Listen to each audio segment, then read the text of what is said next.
Norma Jean Baker is the most famous blonde to ever live, but you probably know her by another handle. A movie star, model, singer, and icon in her time, she took the world by storm in every aspect of her life. She did it under the name Marilyn Monroe. Monroe is a pop culture icon. Starring in more than 30 films, this beauty had Hollywood dangling from her finger for a decade. There's a reason she was so prominent, including many unforgettable movie scenes. Who can forget the famous dress-blowing scene from The 7-Year Itch? In this video, we'll look at the history behind that famous movie moment and other interesting facts about the Blonde Bombshell.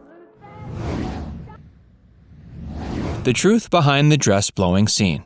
Directed by Billy Wilder, The 7-Year Itch was released in 1955. It was one of the highest-grossing films of the year.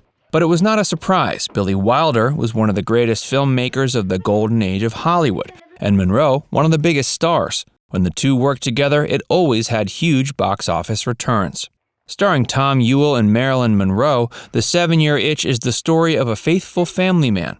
However, when his wife and son leave for the summer, his imagination begins to wander as he becomes friends with the beautiful and flirtatious neighbor. The title refers to the inclination that a monogamous relationship can grow stale after 7 years of marriage. The film is widely regarded as one of the best comedies of the decade, and the New York Times considers it one of the greatest 1,000 films ever made. But part of the film's notoriety is owed to one specific scene. Ewell and Monroe are walking down a city street discussing a film. Just then, Monroe's character is sidetracked by the sound of the subway. She steps onto the grate and exclaims, "Do you feel the breeze from the subway? Isn't it delicious?" As the train passes, the gust of wind blows her white dress up. The rest is history. But how did Marilyn feel about filming this scene? Was she comfortable with Wilder's direction? Well, it turned out she loved it. Her biography suggested the scene was a dazzler from Monroe. She was always one who sparkled in the spotlight. This racy movie moment gave her a chance to show off her exhibitionist side. They did multiple takes, and Marilyn relished all of them. Off-screen, the crowd cheered and the cameras clicked. She amazed and impressed everyone. It was partly due to Monroe's willingness to give it her all that makes The 7-Year Itch so memorable and perfect. Hey, if you're enjoying this video so far, make sure you give it a like, and subscribe to Facts Verse if you haven't already, and stick around for more about Marilyn. The scene is still making waves today. The dress-blowing scene has not been forgotten. Monroe is still turning heads by way of a 26-foot-tall statue in Palm Springs. The statue, titled Forever Maryland, is crafted from steel and aluminum, and it's a perfect reproduction of the dress-blowing scene. However, not everyone is as in love with the statue as they were with her. Although it's been around since 2012, the artwork has recently moved to its permanent location outside the Palm Springs Art Museum. Some in the area are claiming it's offensive to have a giant Monroe mooning the museum guests. A petition has started gathering steam in an effort to have it removed. Others think the statue is an amazing tourist attraction, celebrating one of the most famous actresses ever. It also makes for a killer photo op.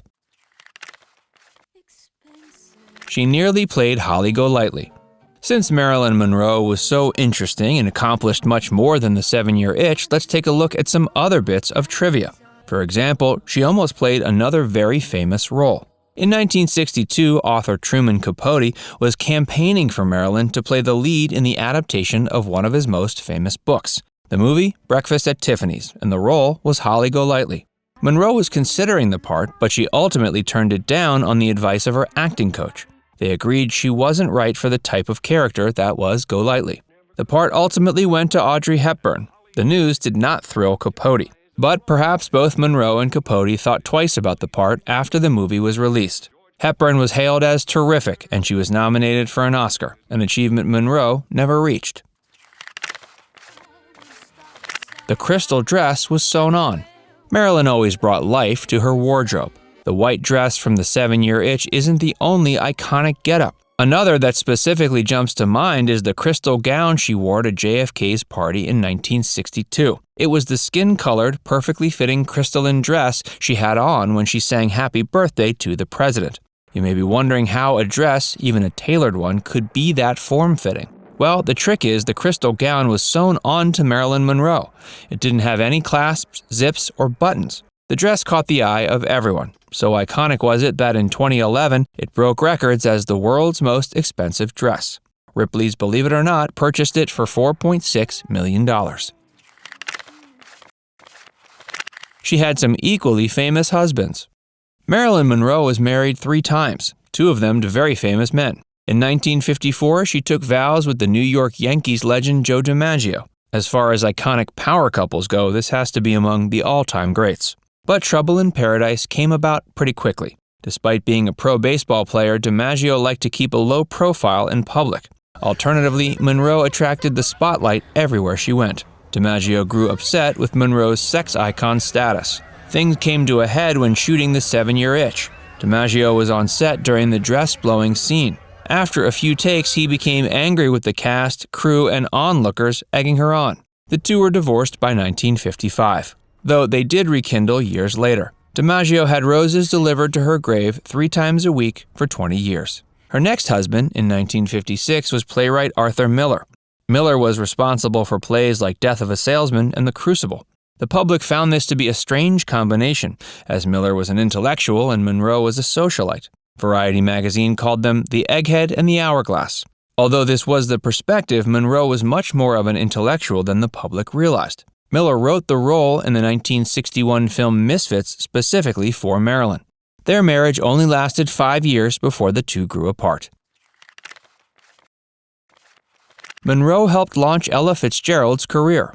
Marilyn was great friends with Ella Fitzgerald. Fitzgerald was already recognized as talented, but in 1955, race issues kept her from booking gigs anywhere she liked. This limited her exposure to audiences. However, Monroe was compelled to help her friend land a huge gig. Monroe pleaded with the owner of Mocambo to book Fitzgerald. Mocambo was one of the most popular spots in LA. The owner was hesitant at first, but Monroe sold the idea by promising to sit in the front of the house every night Fitzgerald played. The friendly gesture played a major role in launching Fitzgerald to stardom. So now it's time to hear from you. What do you think is Marilyn Monroe's best film? Where do you think she stacks up in the list of all-time film icons? Let us know in the comments section below. And before you go, make sure you give this video a like and subscribe to Factsverse if you haven't already. Click the bell icon to stay updated on all our latest content.